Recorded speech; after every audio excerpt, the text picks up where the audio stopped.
I'm Morgan. I'm Emma. I'm Caitlin, and we're here with the ISU School of Nursing.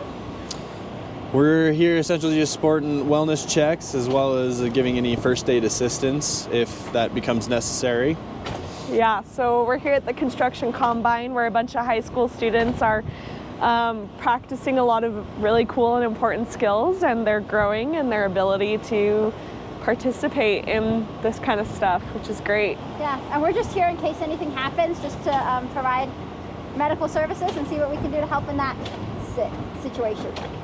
And this is a pretty important organization just because it allows us to honor our veterans and give them the proper appreciation as best we can for the sacrifices that they've made.